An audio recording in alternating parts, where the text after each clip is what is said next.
अस्सलाम वालेकुम, Zaid Malik here, HR and recruitment specialist. आपकी सीवी का अच्छा होना बहुत ज़रूरी है।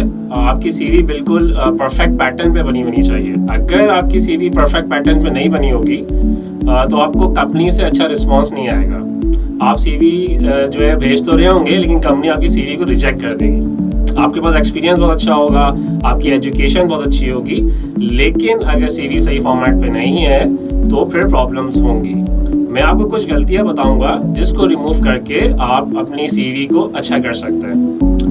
आपने अपनी सीवी से ये गलतियां रिमूव करनी है। सबसे पहले क्या करना है कि आप लोग जो है वो सीवी में हेडिंग लगाते थे करिकुलम विटाए की। ये हेडिंग नहीं लगानी है। इसकी जगह आपने अपना नाम लिखना है, नाम मेंशन करना है, दैट्स इट। ठीक है। और नाम के नीचे आपने पर्सनल डिटेल्स डालनी है। अब पर्सनल डिटेल्स क्या होनी चाहिए मैं आपको बता देता हूँ। जैसे आपका एड्रेस होना चाहिए, एज मेंशन होनी चाहिए, ईमेल एड्रेस होना चाहिए, कॉन्टैक्ट नंबर होना चाहिए और आपका मैरिटल स्टेटस होना चाहिए। ये डिटेल्स लाजमी होनी चाहिए, अदरवाइज थोड़ी प्रॉब्लम होगी, क्योंकि ये डिटेल्स रिक्रूटर ज़रूर चेक कर रहा होता है। तो ये डिटेल्स डालना लाजमी है। इसके अलावा एक प्रोफेशनल फ़ोटो लाजमी डालनी है आपने। प्रोफेशनल फ़ोटो, अगर आपके पास सूट है तो आप सूट पहन लें, अगर जो है वो सूट नहीं है तो सिर्फ टाई और फॉर्मल शर्ट यूज़ कर लें। ये बहुत ज़रूरी है। तस्वीर का होना बहुत ज़रूरी है, आपकी पर्सनैलिटी मैटर करती है।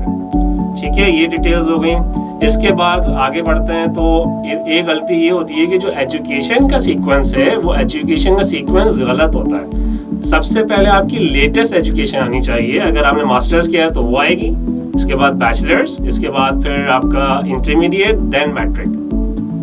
तो एक प्रॉपर सीक्वेंस फॉलो करना है, एक प्रॉपर तरीके से लेते हुए चलना है और लेटेस्ट एजुकेशन सबसे पहले डालनी है। तो सीक्वेंस का सही होना बहुत ज़रूरी है। इसके अलावा आपने अपनी जीपीए ज़रूर मेंशन करनी है, अगर अच्छी है तो, क्योंकि इससे कंपनी पर अफेक्ट पड़ता है, अच्छा इंप्रेशन पड़ता है।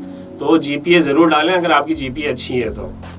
इसके अलावा जो है वो डिग्री कंप्लीशन जो है आपने डालना है कि आपकी डिग्री जो है वो कब कंप्लीट हुई है। कंप्लीशन ईयर डालना ज़रूरी है। अक्सर सीवी में ये मेंशन नहीं होता, ये बहुत ज़रूरी है कि डेट ज़रूर मेंशन करें कि आपकी डिग्री जो है वो कब मुकम्मल हो गई थी। अच्छा, इसके अलावा अब आते हैं वर्क एक्सपीरियंस पे। तो वर्क एक्सपीरियंस में सबसे पहले जो है चीज़ मिस होती है वो आपकी हैं जॉब ड्यूटीज़, योर रिस्पॉन्सिबिलिटी। आपकी क्या जॉब ड्यूटीज़ हैं, क्या रिस्पॉन्सिबिलिटी हैं। सिर्फ पोजीशन नेम डाल देना कि मैं अकाउंट ऑफिसर था, मैं असिस्टेंट मैनेजर था, मैं रिक्रूटमेंट मैनेजर था, इससे नहीं होता काम। आपने पूरी डिटेल्स डालनी होती है।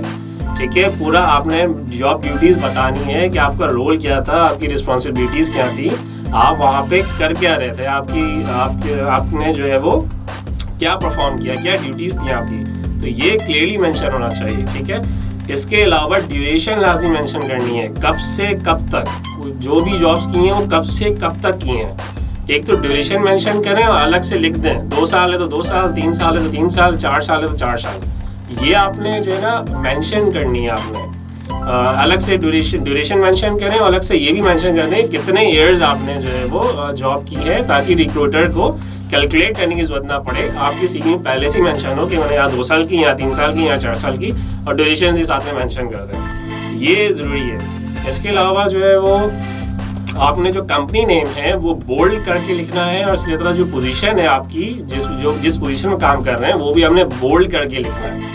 ये सब जो है वो बोल्ड होना चाहिए, ताकि रिक्रूटर जब आपकी सीवी पर नज़र पड़े तो रिक्रूटर फ़ौरन से देख ले कि आप किस कंपनी में और किस पोजीशन पे थे, और उसको फिर सामने ड्यूरेशन भी बहुत आसानी से नज़र आ जाएगी। तो ये जो है वो बहुत ज़रूरी है कि आप प्रॉपर तरीके से कंपनी नेम और पोजीशन नेम बोल्ड करके लिखें, अंडरलाइन भी कर दें उसे। अगेन जो एक प्रॉब्लम ये होती है सीवी में कि वर्क एक्सपीरियंस की जो सीक्वेंस है वो सही से मेंशन नहीं होता। अब होता क्या है कि जो सबसे लेटेस्ट एक्सपीरियंस है वो सबसे पहले आना चाहिए, लेकिन अक्सर सीरीज़ में देखता हूँ कि जो सबसे पुराना एक्सपीरियंस होता है वो पहले डाल दिया जाता है। सबसे लेटेस्ट एक्सपीरियंस सबसे पहले आना है, इसके बाद फिर फर्दर जो आपने जॉब्स की हैं वो आएंगी। सबसे लेटेस्ट जॉब पहले, इसके बाद वाली, इसके बाद वाली, इसके बाद वाली। तो सीक्वेंस प्रॉपर रखना है और सबसे लेटेस्ट जॉब को आपने सबसे पहले मेंशन करना है। ठीक है, ये बात हो गई। अच्छा, दूसरी जो है वो हमारे दरमियान एक बड़ी गलत फहमी है और बिल्कुल जो है ना एक गलत थिंकिंग है कि सीवी एक पेज की होनी चाहिए या मैक्सिमम 2 पेज की होनी चाहिए। ये डिपेंड करता है आपकी एक्सपीरियंस पे। जितना ज़्यादा आपका एक्सपीरियंस होगा तो फिर आपकी सीवी उतनी ज़्यादा जाएगी। 3 पेजों पे भी जा सकती है, ज़रूरी नहीं 2 पेजों भी एंड हो जाए। आपका एक्सपीरियंस मैटर करता है। अगर आपको 10 साल का एक्सपीरियंस है, 15 साल का एक्सपीरियंस है, 20 साल का एक्सपीरियंस है, तो आपकी सीवी 2 पेजों में नहीं आ पाएगी। आपने उसको फिर तीसरे चौथे पेज पे लेके जाना है। होता क्या है कि 1 पेज पे और 2 पेज पे लाने के चक्कर में आप जो है वो बहुत जो है वो घुसा के जो है ना लिखना शुरू कर देते हैं। प्रॉपर स्पेसेस नहीं देते, प्रॉपर स्पेसिंग नहीं होती लाइन्स के दरमियान, लेटर्स के दरमियान। फॉन्ट छोटा कर देते हैं कि 2 पेजों में आ गए। 2 पेजों पे आना कोई ज़रूरी नहीं है। अगर आपकी सीवी 3 पेज पे चली जाए या 4 पेज पे चली जाए तो भी कोई इशू नहीं है। आपने बस जो है वो प्रॉपर स्पेसेस देनी है लाइन्स के दरमियान, फॉन्ट प्रॉपर यूज़ करना है, बहुत छोटा फॉन्ट यूज़ ना कीजिए। सीवी इजी टू रीड होनी चाहिए, बहुत आसानी से रिक्रूटर पढ़ ले। अगर सीवी इजी टू रीड नहीं हुई तो आपकी सीवी रिजेक्ट हो जाएगी, आपकी जो है वो सीवी को नहीं पढ़ा जाएगा।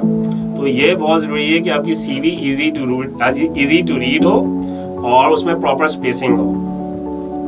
अच्छा, इसके अलावा एक और है कि अक्सर सीवी मैंने देखा है कि फ़ॉन्ट सेम नहीं होते हैं। कहीं 12 यूज़ कर लिया, कहीं 11 यूज़ कर लिया, कहीं 10 यूज़ कर लिया।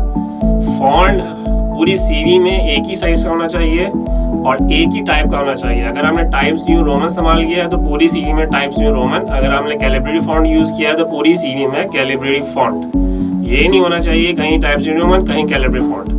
हेडिंग्स के बात अलग है। हेडिंग्स आप जो है वो भले आप हेडिंग्स जो है वो कैलिब्रेटरी से डाल दें या टाइप्स न्यू रोमन डाल दें या कोई और फॉन्ट यूज़ कर ले, हेडिंग से कोई मसला नहीं है।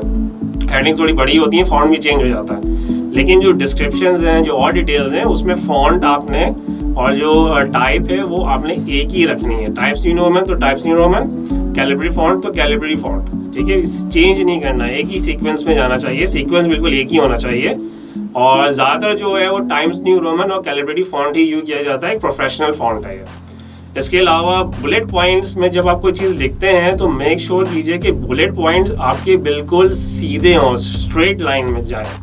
बुलेट पॉइंट्स इधर उधर ना हो, जिगजैग ना हो रहे होंगे, एक इधर है, एक इधर है, एक इधर है। बुलेट पॉइंट्स बिल्कुल लाइन में होने चाहिए, प्रॉपर स्ट्रेट लाइन में होने चाहिए, ताकि वो एक अच्छा लुक दे, एक अच्छा इंप्रेशन दे। अगर आपके बुलेट पॉइंट्स इधर होंगे तो सीवी आपकी थोड़ी सी सही नहीं लगेगी, अनप्रोफेशनल लगेगी। बुलेट पॉइंट्स बिल्कुल एक लाइन में होने चाहिए। ये वो गलतियाँ थी जो मैं नॉर्मली सीरीज़ में देखता हूँ, क्योंकि मैं बहुत सारी सीरीज़ में चेक कर रहा होता हूँ, तो मैं सब नोट कर रहा होता हूँ कि कहाँ जो है वो गलतियाँ हो रही हैं और कहाँ जो है वो इम्प्रूवमेंट की ज़रूरत है। तो मैंने अब तक ये सारी गलतियाँ जो है वो नोट की हैं और इसको एक जगह जमा किया है और अब मैं आप लोगों को बता रहा हूँ, गाइड कर रहा हूँ कि ये गलतियाँ जो है अपनी सीवी से रिमूव कीजिए और अपनी सीवी को परफेक्ट कीजिए। अगर आप अपनी सीवी को परफेक्ट करके अप्लाई करेंगे कंपनीज में तो इंशाल्लाह आपको अच्छा रिस्पॉन्स आएगा। This is Zaid Malik signing off. अल्लाह हाफ़िज़।